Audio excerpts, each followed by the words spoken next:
a warrior kit. It's a hoodie, a hat, and a white belt. Oh, that's a name for the kit. Yeah, Sick. I'm at a karate Dojo House. white belt in it too. That's tight. Yeah, you got to earn your stripes. That's cool. Yeah. I'll use the belt to whip my editors when they're going too slow on the keys. That's the way to go. That's the way to probably go. cut that out.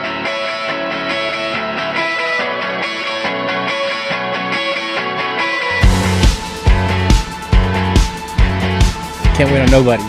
Can't wait on nobody. Nobody dude. gets it. Nobody gets it. And that's a great way to go into this. Are we rolling? We're rolling.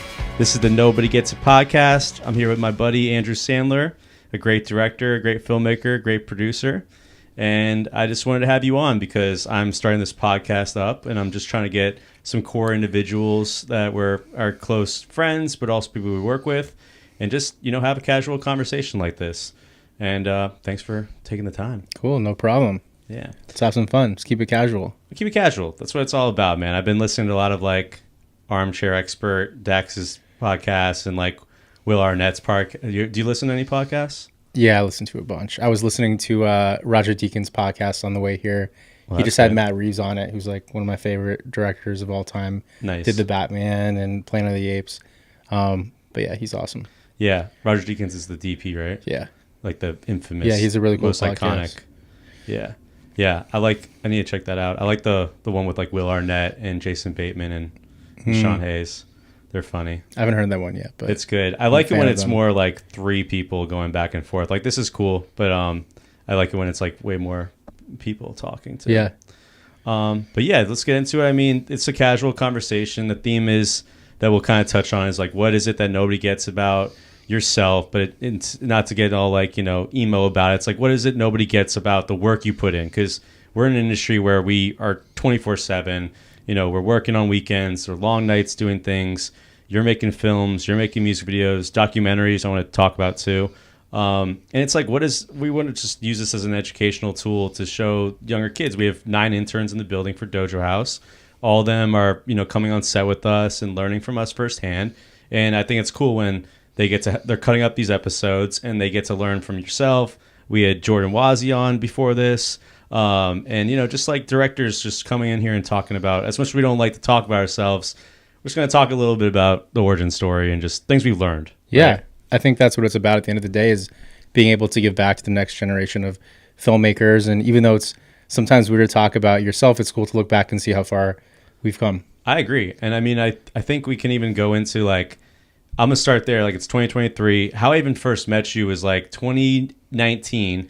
And it's a good story because you reached out to Waz, who was working with MGK, the artist at the time. And you guys had a music video coming up, but there's the music video for I Think I'm Okay, 2019 with MGK and Travis and Youngblood, and you directed that. And for me, that was our first time really getting into a not a set, but a film set that was very you were with Underwonder and Frank and people, and it was just holy shit, this is fun as hell. I mean, you had a great concept where we were in that rundown motel, and everyone was there, but it was just cool to see firsthand how operating it worked. Yeah, and that was a crazy job to experience. Yeah. I mean, dude, we had everyone was showing up. The Nelk Boys were there. Yeah, Cyrus was showing up. I remember my job on the set was just doing B-roll camera footage. We had a little room to the side where we had every extra come and just say something's fucking wrong with me, and we were just getting the energy out while you were doing all the main Ace cam footage. But yeah, I mean that's how we got introduced to you, and I was just super inspired by you and how you ran the set, and you really brought us into the world of before that, I didn't know what production company structure was and how the whole label situation worked. I mean, you were definitely the first person that kind of opened our group's eyes into this is how the process is. Yeah. Yeah. No, thank you. I mean, yeah, that was a crazy video to experience. That was one of those lightning in a bottle moments where everything had to align in that day for that specific video to work and that concept to work. And we had such a good team on it. For everyone, everyone contributed their talents in some sort of way, from, you to Waz to, everybody who's on set that day. Literally, the video could only work if everyone did their thing.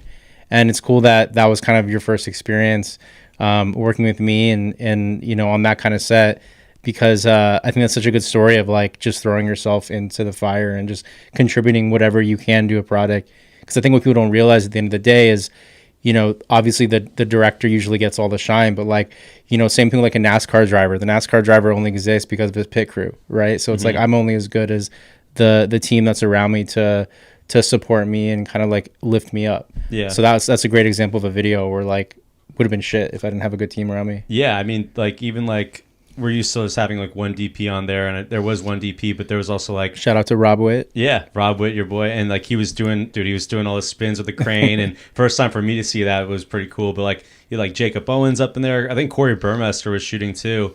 It really felt like all these DPs now were just like out, like you just said, like everyone was just doing their part. Yeah, and it was like one of those good videos, and it was also monumental for those three artists' career going into that. And you work with Travis Barker like pretty frequently. Was that the first time you worked with him, or I had worked with him a couple times before that on some smaller videos, and then separately I'd worked with MGK on a couple of videos, and also Youngblood separately. So it was cool because all the artists in that video I'd worked with separately, and they came together for this track.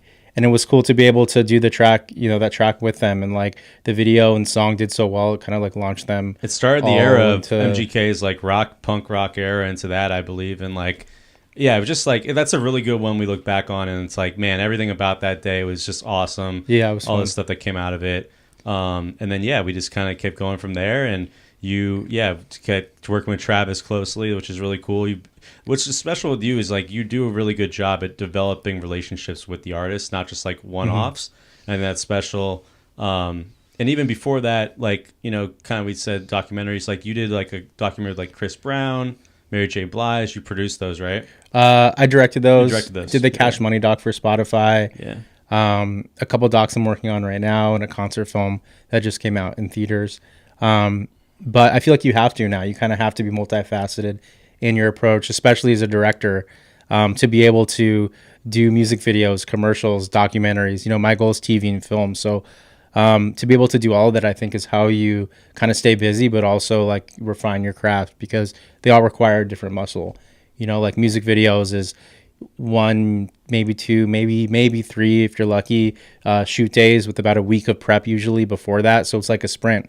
But then when you switch over to documentaries, you could be working on a documentary for 1, 2, 3 years. The Chris Brown documentary, for example, we weren't working consistently on it every day, obviously, but like I would say the span of it was over a 2-year period where you're consistently getting new footage in, interviewing new people, and the storyline continues to change, obviously, because the artist, you know, is always kind of doing new things. You have to decide what you want to include in the evolution of the storyline, right? Yeah.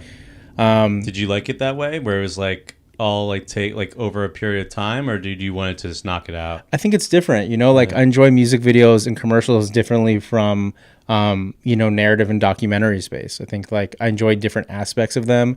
I think documentaries are awesome and they're so much fun. I think you have to really love whatever you're doing, because if you're spending 2 years of time on something, like you really got to be close to it and, you know, be involved with it for that long. And some people just prefer to do, you know, the quicker music video and commercial shoots. But I think it just depends what your goals are as a director or a producer, and what you want your evolution or what you want your career to look like. Yeah, for sure. Is there any like music videos that's like we talked about, I Think I'm Okay? Is there any other music videos that stuck out that you like had that same feeling like we just talked about for I Think I'm Okay? Like, yeah, what other ones do you kind of remember that? Well, I mean, before I Think I'm Okay, you know, I started actually in like I would say probably 2012. I did my first music video, and I started off as a producer and editor. Even though the goal was always directing, I kind of fell into producing and editing for a couple of years before I got my foot in the door as a director. But being able to be an editor and a producer has just helped me tremendously in being able to become a good director. Definitely. Just being able to communicate with producers and kind of problem solve with them in a way that I can understand the vocabulary. I can, you know, look at a hot budget with a producer and be able to kind of assess where things are at, and then creatively, how does that line with what you're trying to do within the budget? And I think that's, from what I've heard from producers I work with, that's been really helpful. And same thing as an editor. You know, I'm able to look at a video treatment as an editor, and if we only have a 12-hour day, I'm able to look at it from an edit perspective and be like, what do we really need? What's most important? Where do I want to be in this verse and this hook, and not overshoot it? Some videos, like I Think I'm Okay, you do want to overshoot because you just want to always be seeing something new and have so much footage to be able to cut to. But then other videos are a lot more specific and they have a much more dialed in approach. One video I really loved that I shot after I Think I'm Okay was Young Blood, Hope for the Underrated Youth. Was that the one in international? Yeah, we shot in Sofia, Bulgaria. And that was just an incredible experience because I got to tap into some narrative storytelling. Yeah. That won some awards, right? Yeah. It was nominated for Best Rock Video for the MVPA. Yeah. And a couple others. But that was just like, that was an incredible experience being able to work with an international crew. They give such a different perspective on filmmaking sometimes. That's so much fun. And of course, Dom is like one of the coolest guys to work with. And he's so involved in every creative aspect of it. So like to be in this remote location with like just him and me and you know the cast and crew like in this remote area of Bulgaria, and we're just kind of dropped there and it's like, all right, you got like 12 hours to make magic, and we're just dialed in the whole day. Just, you know, checking boxes off our shot list. Did you like it better shooting in Bulgaria versus like America? I mean, the dollar goes a lot further, right? I mean, it's different. Anytime I can shoot internationally, like sign me up. Like it's so much fun. Architecture, the environment. It's like, everything has a different look, a different feel. The texture is different. Like I said, the approach for some of the DPs are a little bit different than DPs here in some ways. But that was just so much fun to be able to have a different set of obstacles to face. And then after that, I did the Dark Side video with Blink 182, which was a totally different concept than that, because this was a one-take dance video with about 40 kids. Which was interesting and fun to be able to kind of like problem solve and figure that one out. But yeah, I think like ever since then, I've been able to really tap in more into videos that really resonate with me, that I really enjoy, you know, making. I think that you want to make a video, or at least I try to make a video that's for both me and the artist, even though their needs are a priority. Obviously, you're making a video that's going to have their face on it. So you want to make sure first off that it's something that they love. But I've been, you know, very aware of taking projects only that really make sense for me at this point. It's important. I mean, that's important in our careers now. Like, definitely when we were first starting out, it's like saying yes to everything and trying to just like taking a budget cut and just making it work. Because I was telling one other director this morning, I'm like, you know, you need to show work to get work. So you can't just like expect that every job, like, oh, like I want to do commercials, I'm trying to get my film commercials. Like, okay, well, let's make some specs. Like, just even that's the thing too. Like, just go make a 30-second spec on like a liquor commercial that we can show to liquor brands. But I mean, I think we're at a point of our careers now where we evaluate, is this like good for me, good for my career? And it's important that way. I mean, we definitely put the hard work in the past years to get to this point. And it's important that way. But that's like a good tool that I think whoever's listening to this, it's like, you know, if they're young, they want to get into this, it's just like just be willing to do anything, but also go create something to show people what it is too. Yeah, totally. I feel like a lot of people get in their own way and they kind of wait for opportunities to arise before they tackle them. And, you know, we're cut from the same cloth in the sense that we don't wait for anybody. It's like we're always dialing in our relationships with artists and managers and commissioners, and we're out there constantly fighting to get work, sometimes against each other, but but you kind of have to. I don't know if I've ever won anything against you, if that means anything. Love it. Yeah. No, but you know, it's cool that we're able to like, you know, compete against each other, I guess, if that's what you want to call it in the music video world. But like also we, you know, just did a short film together, and we're also to come together for things like this. You know, because there's a sense of community also, which we'll get to in a little bit. But just to circle back to, I think what nobody gets is no matter what level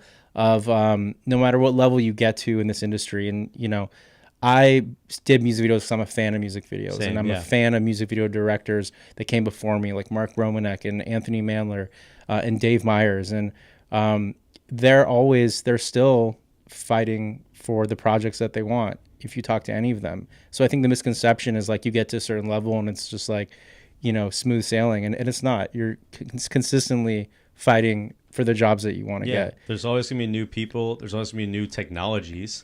Like, you know, like VFX was, you know, people can do VFX stuff or whatever, and having that Unreal Engine skill can maybe separate you from other people too. But it's great because it Yeah. forces you to evolve. You Yeah. know, like it forces you to not get Comfortable. too comfortable, Yeah. and like you have to evolve or die, right? And Yeah. it's like it's a blessing and a curse to have to evolve. I think everything is evolving so quickly now, where it's becoming interesting times. I think for a lot of creatives and filmmakers, especially if you get too caught up in social media and what everybody else is doing, it's really easy to fall in that trap of, you know, that kind of, I don't know, what would you call it? That kind of like self doubt and yeah. like all those things, Yeah, right? like doubting yourself or looking at other people. Like you're looking at other people what they're doing when you should just focus on like what you can do and better yourself to do better what you want to do. Yeah. Yeah. I mean, if I do a video that is better than my last video, that's a success for Yeah. me. So I just try, and even though it's important to look what people are doing just to kind of see what's out there, I think the best thing you can do is kind of have tunnel vision, own in what makes you different from other directors, and just kind of like keep your head down and run. Yeah. And then also what you said about the music video directors that you kind of named off and list off. One thing I love why we do music videos, and I'm sure you do too, it's like you're working with Travis Barker. Like you were the same age. Like you probably grew up with Blink-182 on your wall, like a poster of them. And that, I was saying in the last episode, it's like those full circle moments of those people, like you did Lil Wayne, you did Rick Ross, like you've done like some really cool artists that we grew up on. Yeah. And that's a cool thing where it's like, man, this guy was on my wall. I recently did Aerosmith, which was like Aerosmith, such a cool bucket list moment. Yeah, and it's like they now, Steven Tyler is sitting with you at the video, is trusting you with the vision, and that's a really cool thing to have come a long way. Yeah. I mean, it's something you build over time, and I was talking to someone today who was just trying to figure out like, how do I start? And I'm just like, you just got to start building. Like, go find a band that has $2,000 that want to make a music video, and like, don't worry about it sucking. Like, literally, you just have to start, and and then the next video will be 5,000. The next video after that will be 10,000. I think a lot of people are looking at what we do because we're doing it at the highest level, and if it's not that, then they don't want it. And what they forget is like, I've been in the game for 10 years now, right? Like, my first music videos were in my parking garage when I was at USC, like with a was it back then, a Canon 7D. Like, they're so fun to watch now to see how far I've come. But like, you have to start somewhere and kind of start with those building blocks. Yeah. And that point is really good. I mean, that's something that like I've seen some of our friend directors do, and what I even have, Jesse, who works with Dojo House, do right now. It's like reaching out to the managers, reaching out to those artists that are like coming up and being like, hey, we want to work with you. We want to build with you because this artist might be huge in a year or two from now, and you're just kind of getting with them now. And it's important that way to just like, that's a great, like giving a tip or advice to someone that's like, how do I get going? It's like, why don't you just go on TikTok, or why don't you go on the viral charts and see who is like popping now, and see if they have a videographer, be their guy, and then they'll eventually give you 2, 5, 10, 20, 50. Like, it just works that way. Plus, I think it's good practice to learn how to talk to music artists, you know, figure out that language, how to figure out what they want, because it's not black and white. Sometimes it's like reverse psychology and like trying to figure out what's in their head, because sometimes artists don't necessarily know how to say it. They might want something but don't know how to articulate it, and it's our job as a director to really figure out how to speak to them and how to get what you want from them.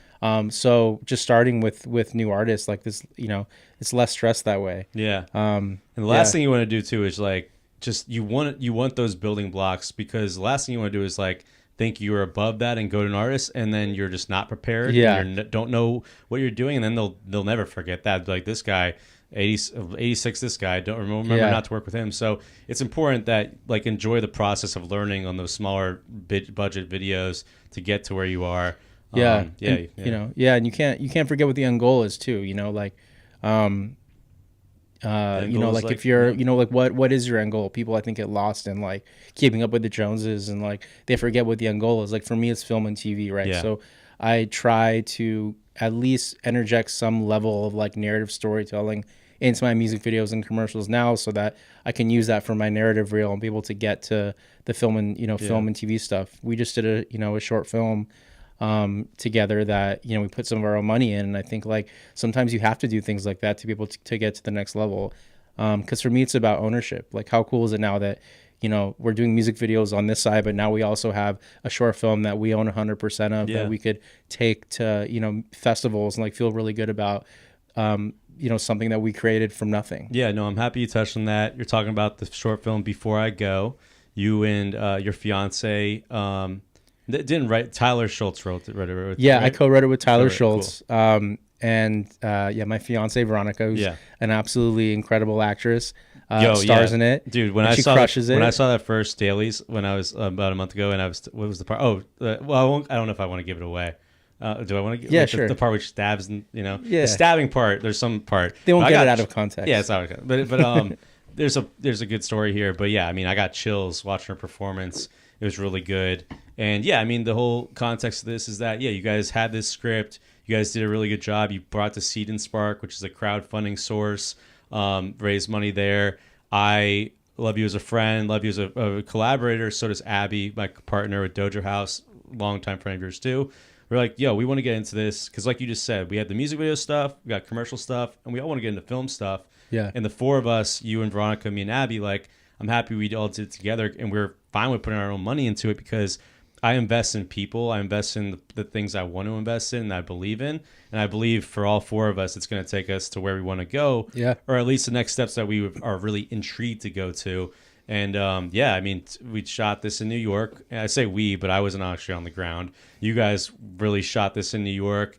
We found a cool diner in New Jersey. We can talk about Before I Go if you want. Yeah, go into for sure. that. Yeah. I mean, it was an awesome experience, like being able to, write and produce and like come up with something that doesn't have an agency or a label kind of behind it or a video commissioner kind of steering the way. Like it was all on us, the success and failure, right? Which can be daunting, but is also incredibly freeing, like to be able to be on set and like the only person you really have to respond to is yourself. Yeah. And that, I would love to say that it was effortlessly flawless, but I learned so much from this experience. And it just goes back to like, no matter what level you get to, there's literally always something new to learn. Yeah. And so just being a student of the game is so important. Yeah. What did you find? Was this your first directed short film? Like a short narrative film on this level. Yeah. You know, like I said, like, a lot of music videos I've done will have small little narrative bits within it, but this is the first thing that's like a full, 15-minute narrative with a story arc and character arc and dialogue. And, I think working with actors is it's such a skill that has to be learned over time. And anybody who's maybe a music video director or commercial director now and wants to be a film director, I highly recommend going to an acting class or just talking with actors. Because when you're dropped on set with 15 pages of dialogue and the clock is ticking, like you got to know how to get what you want from them. Yeah.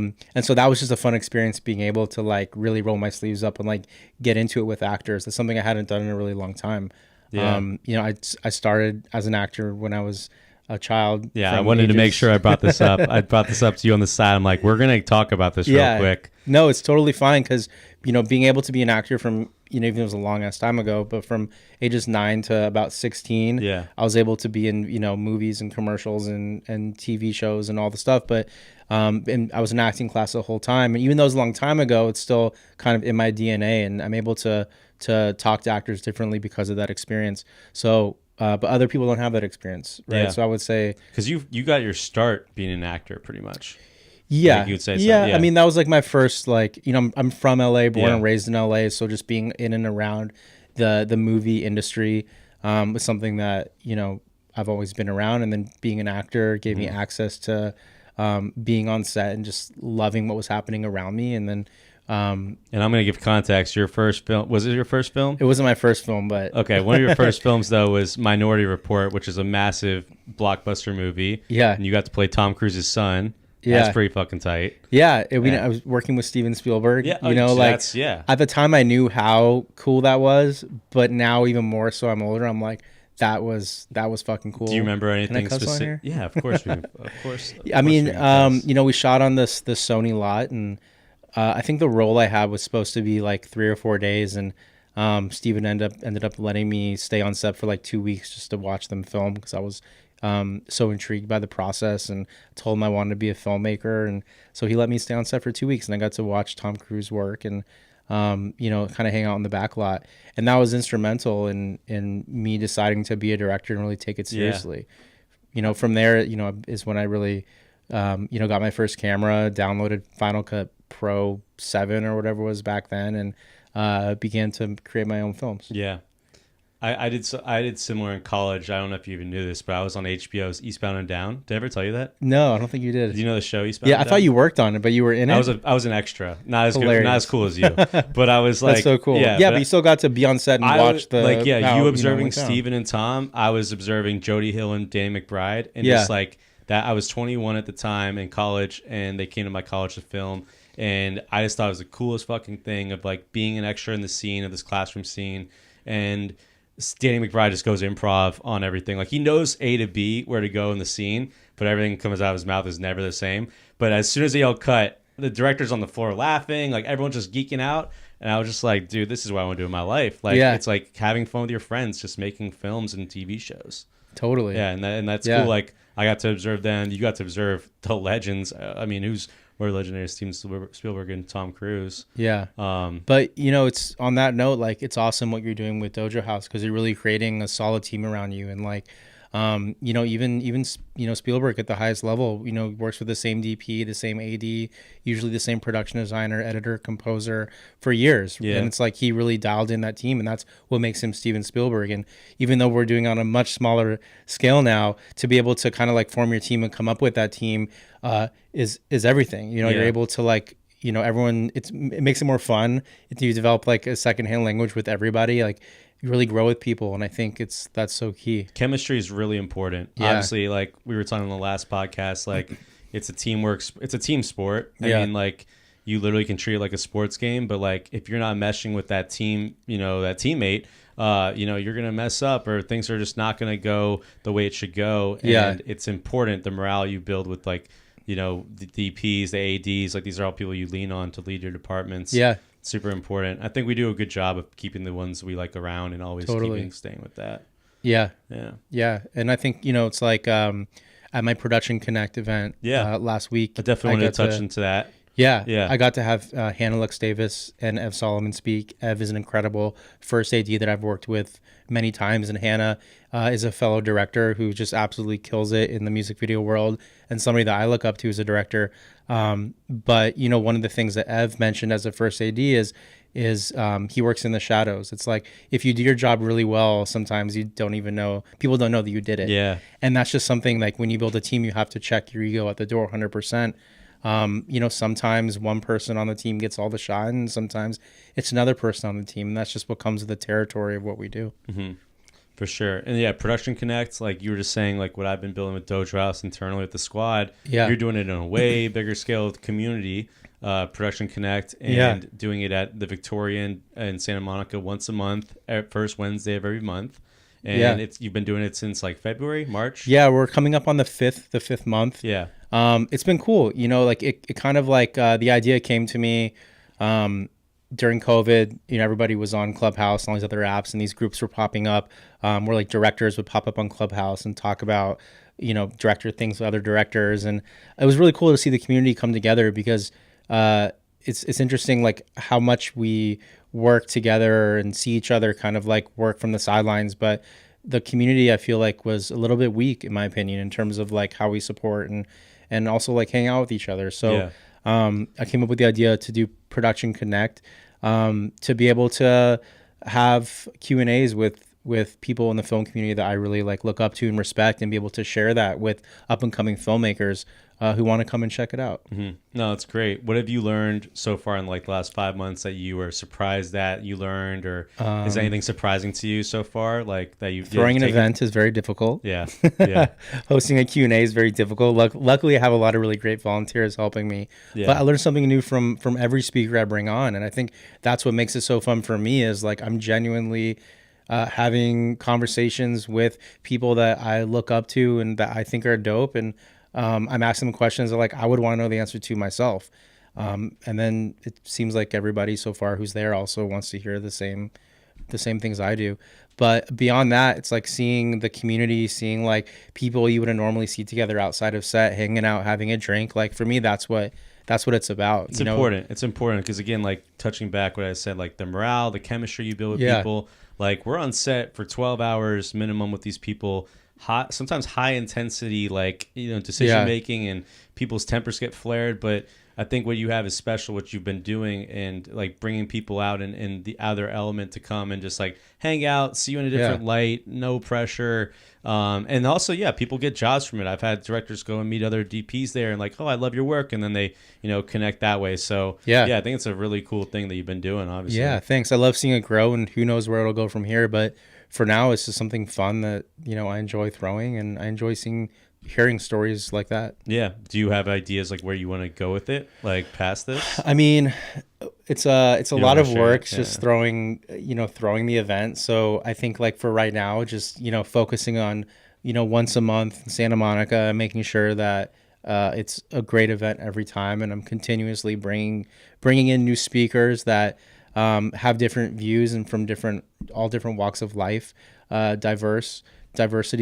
That's what's important to me, and as long as people keep showing up and enjoying it, I'll keep doing it as long as I can. No, they're showing up, and I like how you keep going to different directors that are from different production companies, or Yeah. have kind of some different like cliques that come and Yeah. come see, and it's some I people think that's like, the coolest part about yeah. it for me too, is like seeing different production companies show up, different producers and people you wouldn't necessarily see in the same room, but Because we kind of hear about them, like we wouldn't be on set with them because they're like a director and you're a director, you're on Right. set, but like you hear about them, like we were just saying, like we bid against each other, and it's all Yeah. friendly camaraderie, competition in a way. But yeah, there's like, having them come and act on a mutual territory, Yeah. neutral territory, and just be free about talking and give advice and what you've learned. Because we're all in the situation. We'll write 20 treatments and 0 might come back, and like we get Yeah. frustrated with ourselves, and we're wondering what to do. Why is this guy getting it? What am I doing wrong? But really, it's like we're not here to like play against each other. We're building a community to help each other, and we're just playing the hands we're dealt, and just Totally. going from there. But also, like what you said, let me go. Is like we just gotta go create our own opportunities too. Yeah. And that's what's special that everyone needs to remember too. It's like just don't wait for these things to come to you. You just gotta go create things like we just did with Before I Go, and just creating things is the way. Yeah. Yeah. I mean, if you don't use it, you lose it, right? Mm-hmm. So if you're sitting around waiting for opportunities to happen, you're waiting for the music videos to come your way and they're not coming your way, it's like you gotta create those own opportunities and create your own lane. Yeah. Because nobody's gonna know what kind of storyteller or director you are until you do it. Yeah. I tell everyone, like, when everyone's like, it's slow, it's like, well, this is the perfect time to go write something or Yeah. go shoot something yourself and edit it and put it up on, social media if you want, or just put it out there. And someone's going to see it and be like, damn, like that's sick, that Unreal Engine edit he did. I want him to work for me. Or like, that little like specs thing, like, also people don't even know it's a spec. Like they can totally, Yeah. you can kind of fake it till you make it. Like just act like you did this for Bullet Whiskey or something, and then use that to go to a liquor brand. And no one needs to know you did that for free or for fun. Just be, I did it for like 20 grand. Yeah. I don't know. They're not going to check you really. Yeah. I mean, maybe they will, but just go and create it. Is the point Totally. there. And what I love most about Production Connect is the networking opportunities, like you were saying, in between the speakers, and being able to bring out people from all different like aspects of film production. Like you show up there and you have like producers, directors, production designers, editors, VFX people, colorists, Yeah. and these are all people like at the highest level of what we do, and also just starting out. And that's what's so rad is like you see people who are novices talking with people who are like experts in their craft, and being able, there's not many places where you get to see both sides of it kind of come together, and people who want to selflessly give back and like really share their knowledge with the next generation of filmmakers. Yeah. No, it's really cool. And Plus, you Victoria- never know who's, PA today could be tomorrow's producer. So Facts. I mean, facts. Like, dude, even like Colin was a PA for me in like 2019, Yeah. and then 6 or 8 months later, you guys were doing all those Justin Bieber dance videos. He's Yeah. like coordinator. All of a sudden, he's That's right. producer. It's like, even for me, like I was PAing on stuff, but it's like you just never know when these PAs all of a sudden will jump up to other things, and it just goes back to like treating people well. Yeah. You never know who's gonna be, the next thing, and like even for like the Nobody Gets It label stuff, like Wade, my partner on the label, like he has relationships with people that were junior agents at CAA 5 years ago doing mailroom shit, WME. Yeah. And now have their own artists, and they're like, yo, I remember how cool you were to me when I was in the mailroom or whatever, and I'm gonna come back to you. So just like you never know where people are gonna jump and climb in this town. I think you have to put yourself in uncomfortable situations to be able to build your network. Yeah. And Production Connect is I think giving people a platform to do that. Yeah, that's sick. I need to get a hat. I got you. Yeah? Yeah. Sick. Did you bring one? No, but I got you next time. Okay. I'll come to the next one. I'll send some here. I'll send a box for you and the squad. I'll send you back a Warrior Kit merch collection. What's Warrior? A Warrior Kit. It's a hoodie, a hat, and a white belt. Oh, that's a name for the kit. Yeah, I'm at a karate white belt in it too. That's tight. Yeah, you got to earn your stripes. That's cool. Yeah, that's the thing I'm doing. Cool. I'll use the belt to whip my editors when they're going too slow on the keys. That's the way to go. That's the way to probably go. Cut that out. I don't know. I like it. I'm gonna keep it in. Yeah, no, dude, I'm excited for Before I Go. Like, I'm so happy again we put the time in to do this.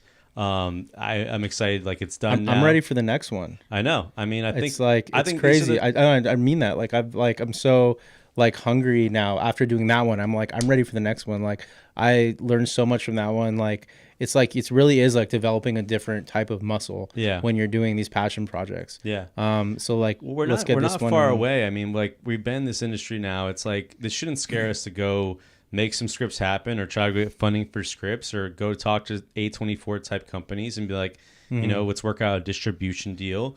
We're at the point, like, we always like kind of second guess ourselves. Like sometimes I even feel like imposter syndrome. I'm like, am I really like EPing this like $1 million kind of thing? It's like, no, you are, and you are ready. Like you're ready for it. It's the same way here. It's like, dude, we should just go keep making scripts happen, get the funding, figure out distribution. We know everyone in this town and go make stuff. And people also want that, like you kind of touched on, like that, like, you know, we don't have to answer to like a label or a client. The DP really can be a DP. Like we can really be, not that they're not, but like you can explore more when it's like these kind of things we just did with Before I Go. Yeah, you can definitely, you can explore the limits of your creativity and like really push yourself.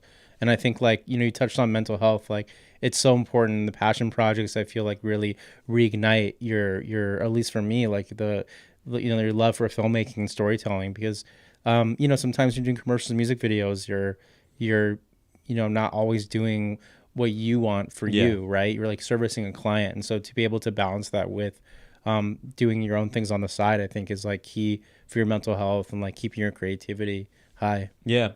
I just got back from like a trip in Europe, and it was the first time like I was just walking around Europe with my camera in my hands again since probably like 2021, and just taking photos of like congruent architecture, just like people. And it was so like cleansing and like comforting just to get back with the creativity in your hands and your eye. Yeah. Just do it without any deliverables or this is what the client wants. It's like, I'm just going to walk around Copenhagen, Amsterdam, and just take photos and inspiration.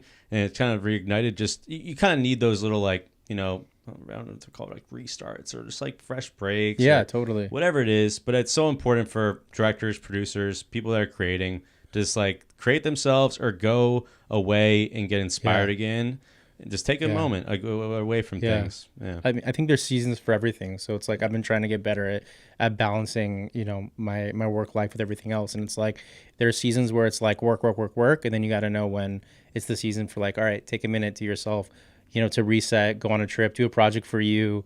It's so important. Even like go paint, like do something like, you know, completely different just to kind of like cleanse yourself and like, you know, clear your head and then come back to it and then, you know, restart the season. Yeah, like it's important because even like I'll find like trying to write scripts or whatever, you know, like taking a moment away and come back from it 2 days later, you're like, oh, okay, I can pick up here rather than like you're stuck on a section or a scene or something. It's like, I don't know, it's good for your health to like get away from it from sometimes. Yeah, totally. Yeah, and get re-inspired. We just had a little malfunction, but that's the early steps of a podcast that we're going to figure out later. You know, whatever.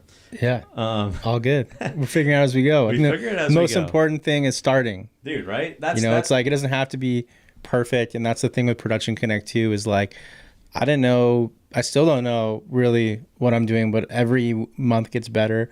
I feel like, and you just figure it out as you go. Yeah. Same thing for directing. It's like if you are hesitant to start because you feel like you don't know everything, like you're just gonna get in your own way. Like you just gotta start and like learn as you go, because the reality is like nobody knows like completely what they're doing. Everybody's just figuring it out. Nobody gets it. That's the tie. Did I already ask you though, like to give me your answer on nobody gets it?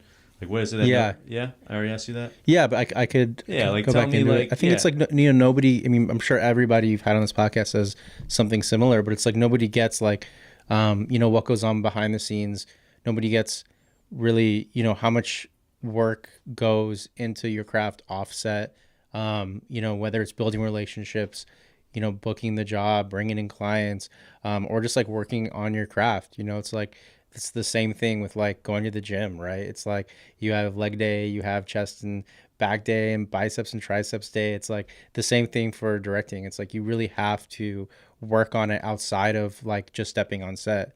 Same thing for like an athlete. It's like if they only shot hoops like right before the game, it's like how good would they be in the game, right? It's like you really have to think about the time in between jobs and how much time you're putting into the craft. Yeah, practice makes perfect. Yep. Try things out.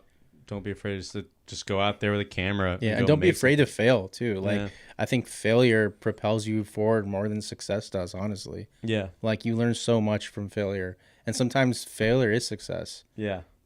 Sometimes you land somewhere that you didn't expect, but is 10 times better than what you planned. There's been so many music videos. I mean, every music video is something, something like goes wrong, or you have to, you start late because the artist was late, or like you have to cut a setup, or you have to change your approach to a scene. And then you problem solve in real time and you figure out a different approach. And then you're like, wow, this is better than anything that we actually planned for. Yeah. So it's like you just have to figure out how to be malleable in those moments. But that comes with like, having faith and trust in your craft and like the practice you put into it. Yeah. So that's my long-winded answer. No, that's a great answer. And we learn from our failures. There's been a lot of hiccups on set. I think my worst hiccup was getting permits wrong and having a cop show up and shut us down. You ever had that happen? I've had that happen once. It was not fun. That happened twice. Yeah.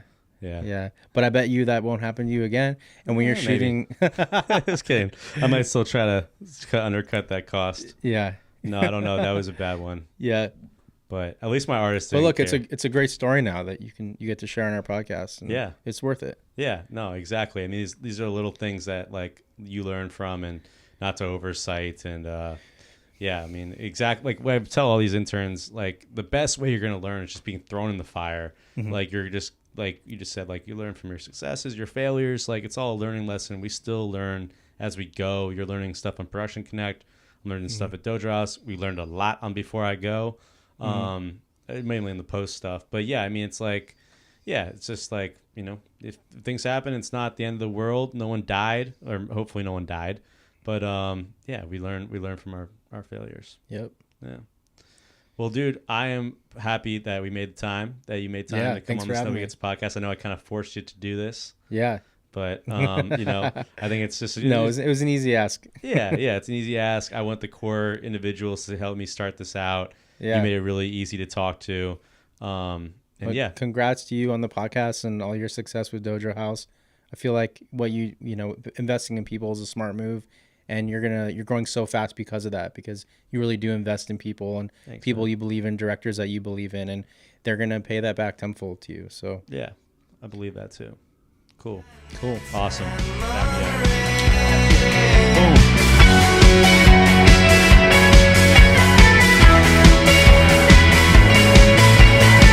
We leave the bar at 2 a.m. They'd be like, yo, you want to come to this after party? Absolutely. We were yes men. We didn't say no to much. Anything that was coming, it's like, oh, you want to do this? Absolutely. Yeah. We're in.